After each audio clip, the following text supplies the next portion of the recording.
హిందూపూర్లో MP అభ్యర్థి గోరంట్ల మాధవ్ కానీ వర్గ విభేదాలు అనేటి హిందూపూర్లో ఎక్కడ కూడా లేవు. ఆ రోజు తీసుకొచ్చి పెట్టింది కూడా మేమే. ఇక్బాల్ గారు నాకు అత్యంత కావాల్సిన వాడు. మరి పరిస్థితులు మనం ఇక్కడ చూస్తే ఆయన పికప్ చేస్తాడు అని ఇక్కడ గెలవగలుగుతామనే పరిస్థితి దాటిపోయింది. కొన్ని పరిస్థితులు మీకు తెలిసి అవన్నీ కూడా నేను మీడియాలో చెప్పదలుచుకోలేదు. మరి అలాంటి పరిస్థితుల్లో మనము నూతనంగా ఎవరైనా అభ్యర్థిని తీసుకొస్తే ధీటుగా పోటీ ఇవ్వచ్చు అని చెప్పి ఆలోచన చేసి తీసుకొచ్చాము. అదేవిధంగా గోరంట్ల మాధవ్ గారికి పార్టీ వ్యతిరేకం కాదు. గోరంట్ల మాధవ్ గారిని ఎక్కడో చోట ఏదో రకంగా మేము పార్టీలో అకామిడేట్ చేయాలని చెప్పి ముఖ్యమంత్రి గారు భావించారు. ఆ విధంగా జరుగుతుంది.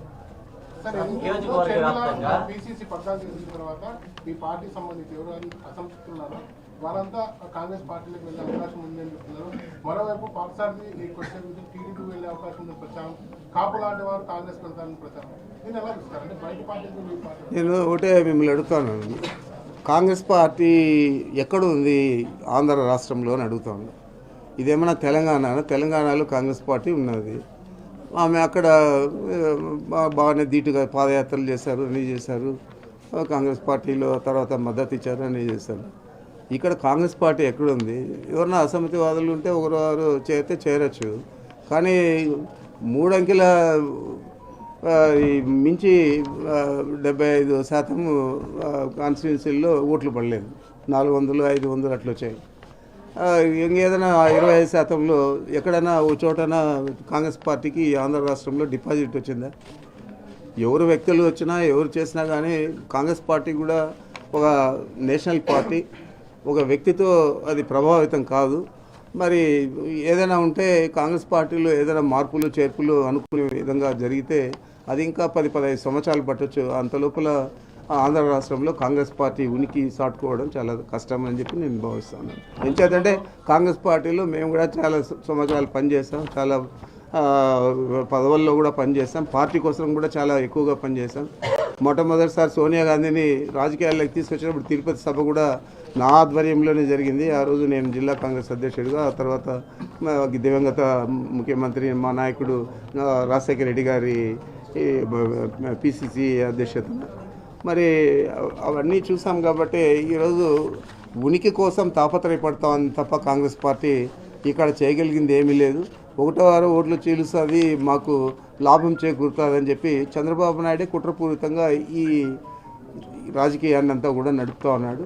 అది కూడా మాకేమి చింత లేదు. తప్పనిసరిగా చంద్రబాబు కుట్రలు కానీ కాంగ్రెస్ పార్టీలో ఉన్న ఎవరైతే మాకు వ్యతిరేకులు ఉన్నారో జగన్మోహన్ రెడ్డి గారికి వారిని కానీ ధీటుగా ఎదుర్కొంటాం. తప్పకుండా మా స్థానాలు మేము నిలబెట్టుకుంటామని చెప్పి గంటాపదంగా చెప్పాలి.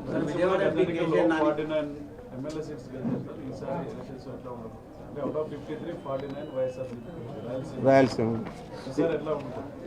ఎప్పుడు కూడా అదే స్థానాలు గెలుస్తామని చెప్పి మేము ప్రయోగాత్మకంగా ఏం చేయలేదు. నిజంగానే ఒక ప్రాక్టికల్గా మాకున్న అంచనాలతో చేశాము.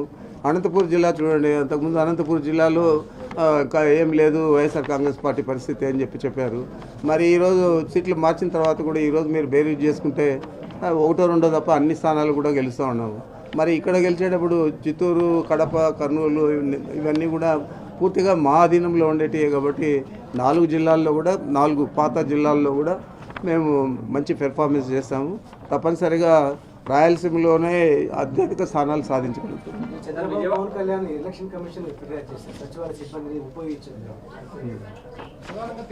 మేము సచివాలయ సిబ్బందిని ఎక్కడ కూడా ఎన్నికల కోసం ఉపయోగించడం లేదు. అది వాళ్ళు తెలియక వాళ్ళు కంప్లైంట్ చేసి ఉండొచ్చు, కానీ మాకేం అవసరం ఎక్కడ ఉపయోగించడం లేదు. No comment. నాకు అంచనా కూడా లేదు. నేను అంతకుముందు అయితే గత ఎన్నికల్లో అయితే నేను కృష్ణా జిల్లా ఇన్ఛార్జ్ ఉన్నాను. అప్పుడు కూడా అక్కడ ధీటుగా పనిచేసాము. 16 స్థానాలకు 14 స్థానాలు గెలిచాము. ఓడిపోయిన 2 స్థానాలు కూడా ఈ 100లోనే ఓడిపోయాము.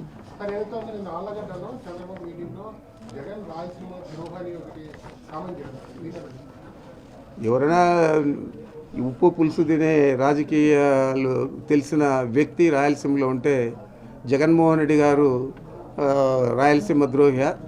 చంద్రబాబు నాయుడు గారు రాయలసీమ ద్రోహి అనేది ఆలోచన చేయగలుగుతారు. ఎంచేతంటే మా జిల్లాలోనే చంద్రబాబు నాయుడు 7 సార్లు గెలిచాడు కుప్పంలో, 35 సంవత్సరాలు ఏకదాటిగా, 14 సంవత్సరాలు ముఖ్యమంత్రిగా ఉన్నాడు. ఈరోజు ఎందుచేత జగన్మోహన్ రెడ్డి గారు కుప్పంకు హంద్రీని నీళ్ళు ఇస్తూ ఉన్నాడు, నువ్వు ఎందుకు వేయలేకపోయావు? ఈరోజు అనేక అభివృద్ధి కార్యక్రమాలు కుప్పంలో జగన్మోహన్ రెడ్డి గారు ఎందుకు చేస్తూ ఉన్నాడు, నువ్వు ఎందుకు చేయలేకపోయావు? కనీసం నువ్వు మున్సిపాలిటీని చేయలేదు. ఈరోజు మున్సిపాలిటీని చేసి ఆ మున్సిపాలిటీలో కూడా అత్యధిక స్థానాలు వైఎస్ఆర్ కాంగ్రెస్ పార్టీ గెలిచి మా అభ్యర్థి అక్కడ డాక్టర్ అతను సుధీర్ మున్సిపల్ అధ్యక్షుడిగా ఉన్నాడు. అన్ని ఎంపీటీసీలు జడ్పీటీసీలు అన్నీ గెలిచావు. మరి నువ్వు అభివృద్ధి చేస్తుంటే మాకెందుకు ఆదరిస్తారు వైఎస్ఆర్ కాంగ్రెస్ పార్టీని? నువ్వు కుప్పంలోనే చేయలేదు కాబట్టి రెవెన్యూ డివిజన్ కూడా చేయలేదు. నువ్వు లేఖ రాసావు ముఖ్యమంత్రి గారికి. ముఖ్యమంత్రి గారు అంత సీనియర్ నాయకులు లేఖ రాశారు, మనం ఇస్తే పోతా డివిజన్ అంటే సంతోషంగా ఇవ్వండి, అందరూ మన ఓటర్లే కదా అని చెప్పి మనం ముఖ్యమంత్రి గారి వాదనకు అందరం కూడా సమ్మతించాము. వారు కూడా సంతోషంగా ఇచ్చారు. మరి నువ్వు ఎవరైనా కొట్టారా నేను అక్కడ పోలీస్ సబ్ డివిజన్ పెట్టుకోమంటే, లేకపోతే రెవెన్యూ సబ్ డివిజన్ పెట్టుకోమంటే, మున్సిపాలిటీ చేసింటే ఏది చేయకుండా ఎవరిని ఆడికి రానియకుండా ఒక అంధకారంలో పెట్టేసి ఇక్కడ ఎవరైనా వస్తే ఇవన్నీ గల్లంత అయిపోతాయి నా ఓట్లన్నీ, ఇది కంచుకోట అని. అది కంచుకోట కాదు, ఏం కాదు, అది డొల్ల కంచుకోట. ఇక్కడ కూడా హిందూపూర్ కూడా డొల్ల కంచుకోట. ఈ రెండు తేలుతాయి ఎన్నికలు అయిన తర్వాత. ఈ 2 స్థానాలు ఎపిసోడ్ ఎలా చూస్తారు సార్? అంటే నీటి పక్కనే వెళ్తున్నా కానీ మాకు రావట్లేదు, కుప్పానికి తరలించిపోతున్నారు.